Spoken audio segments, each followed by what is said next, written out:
Here I am, a new Christian, public high school. The kids are making fun of me. I'm getting persecuted.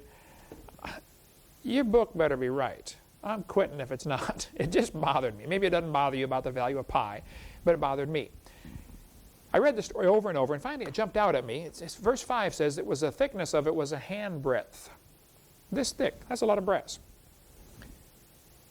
I thought, wait a minute. I wonder how a handbreadth compares to a cubit. So I went around and did a survey of a bunch of folks. I said, excuse me, can I measure your cubit? Put your elbow on the table and measure their cubit and measure their handbreadth. And I found out if you take 2 handbreadths away from 10 cubits, you can calculate pi to 3.14159.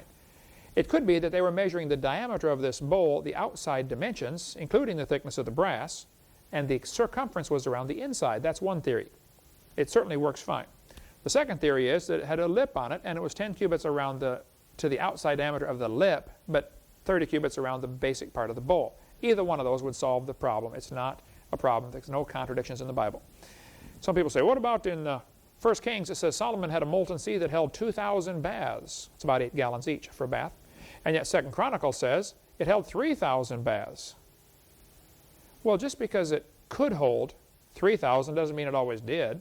1 Kings says it contained 2,000 baths. But 2 Chronicles says it received and held 3,000 baths. They probably filled it up and emptied it many times, okay? They're capable of holding 3,000, they normally put 2,000, and it's not a contradiction. It held 3,000 baths, but it contained 2,000 baths, either one. All right, let's cover a few more contradictions after a short break.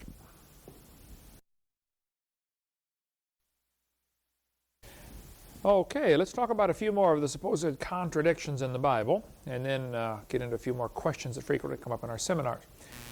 Some people say there's a contradiction in the book of 1 Kings compared to 2 Chronicles. In 1 Kings chapter